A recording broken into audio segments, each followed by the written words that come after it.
Hello folks, I'm Milton Crabapple, and I'm a-cooking.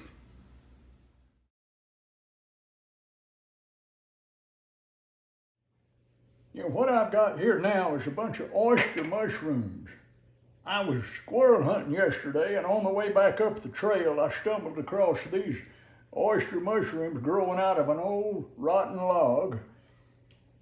These are one of my favorite mushrooms to eat, so I'm going to show you how to clean them up and how to cook them, and I might even let you watch me eat them too, so stay tuned.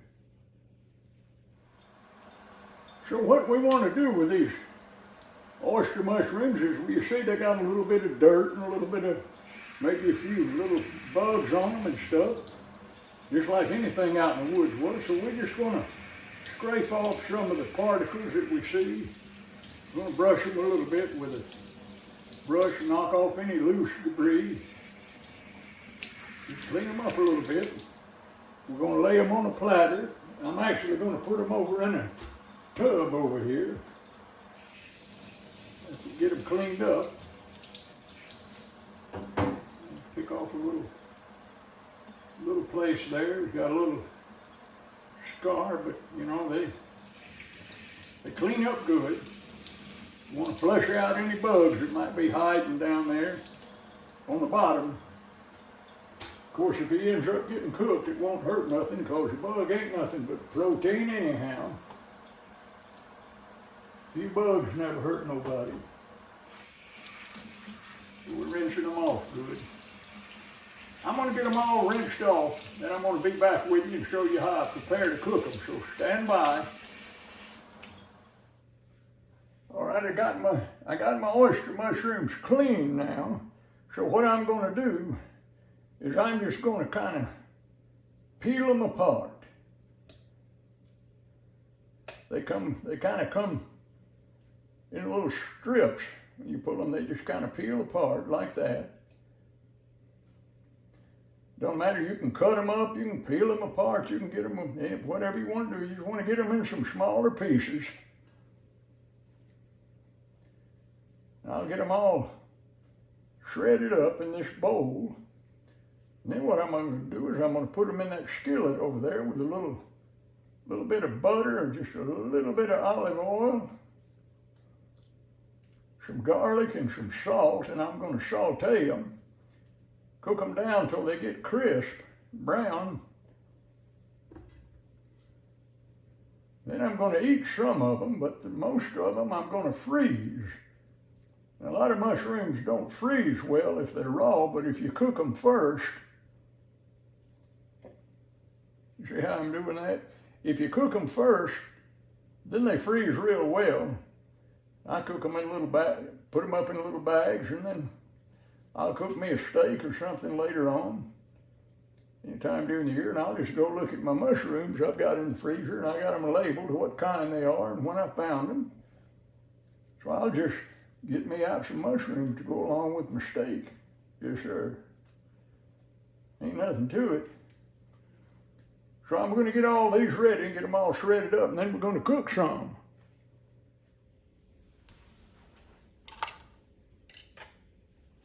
But what I'm going to do, I'm going to chop up a couple of small cloves of garlic now to put in there with them, because that'll just really enhances the flavor of most mushrooms, especially with oyster mushrooms.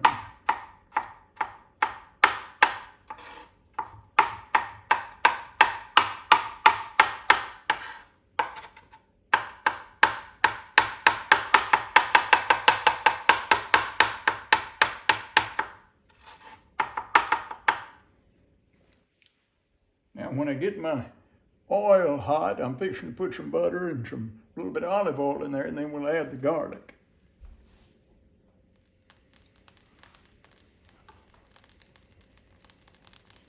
All right, I'm putting a little butter in here, just enough to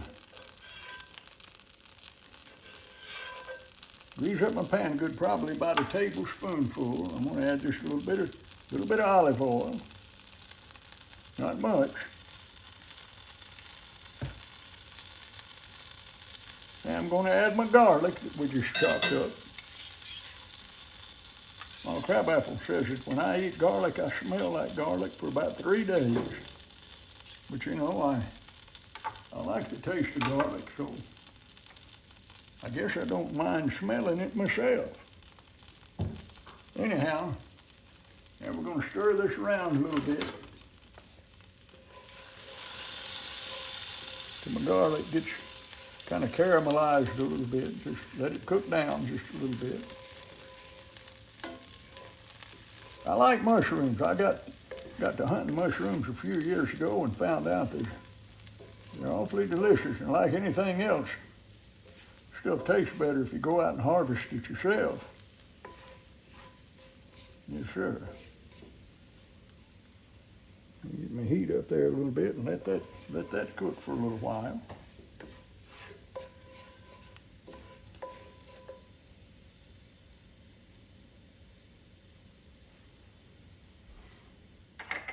All right, now my garlic's kind of getting kind of golden brown and cooked down, so what I'm going to do now is I'm just going to start adding my mushrooms. Adding these pieces that we peeled apart a while ago. I'm going to put me a bunch of them in there. They got a lot of water in them, so the trick is you're going to let them cook down until it cooks a lot of the water out and gets replaced with my good juices and spices.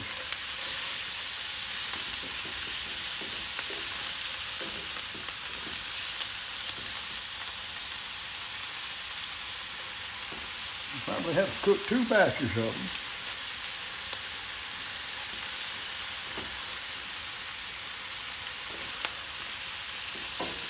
I'm gonna turn on this fan, get a little of that garlic smoke out of the house. Of course, garlic's pretty good. You're supposed to keep werewolves away. I ain't seen a werewolf in a long time, maybe because we keep garlic in the house. So now we just keep turning them over. We're going to cook them like this for a while till they get cooked down and caramelized. So stay tuned. And you see how that water's cooking out of them, boiling up, and we're just going to keep stirring them around until a lot of that water has evaporated and gone up the exhaust fan here. You can see it, steam coming out of there. And then we'll let them get good and brown and crispy on the edges. So it takes a little while. You just have to have some patience and let them cook down. This is the way I cook just about all mushrooms, chanterelles, trumpets.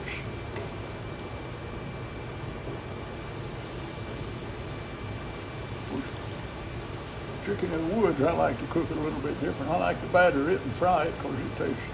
The only thing that I ever found that tastes like chicken that ain't chicken is a chicken in the woods mushroom.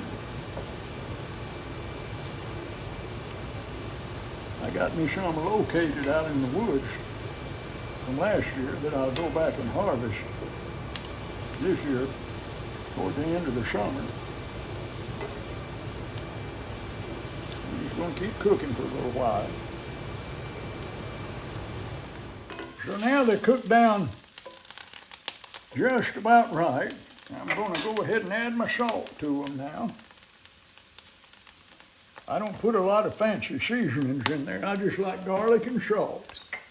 That's all. We're going to stir them up good. Excuse me, I think one of them mushroom bugs just crawled down my throat.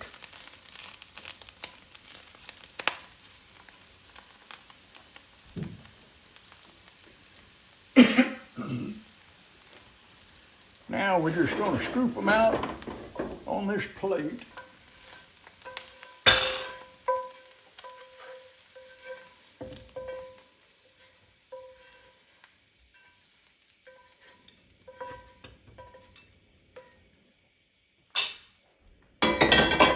Turn that burner off.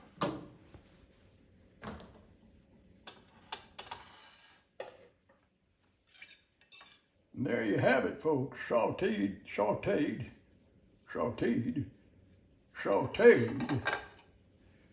oyster mushrooms. I'm telling you something, there's some good eating right there.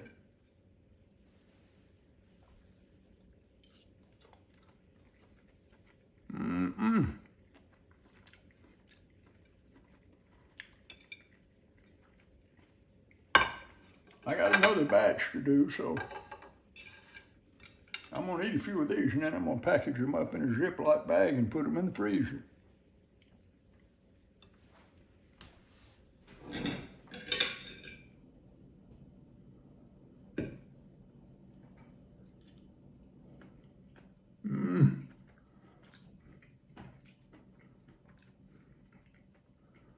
That's some delicious food.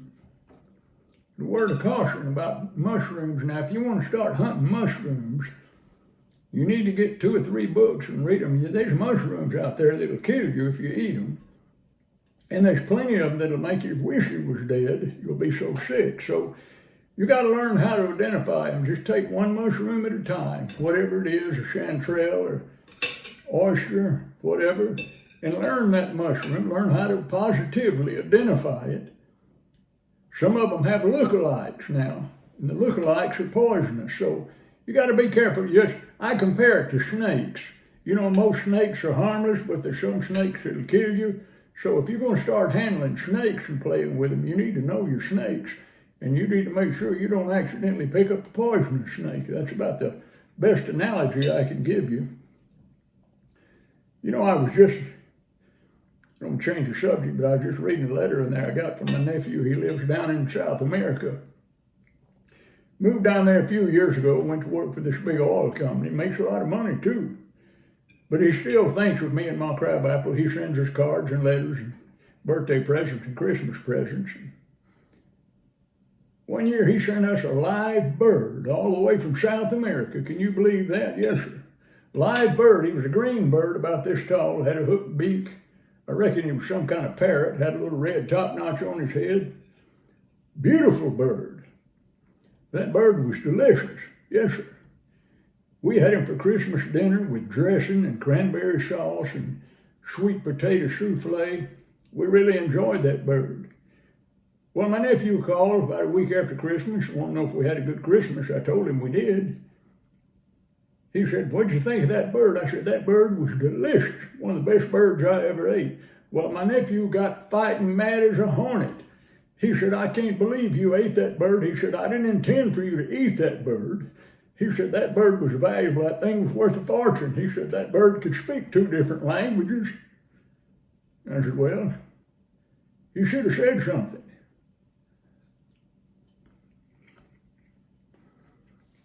I'm Milton Crabapple, and thanks for watching this episode of I'm a Cookin'. Be sure to visit MiltonCrabapple.com. Check out all my CDs, DVDs, and downloads. Become a member of my fan club. Visit the website today.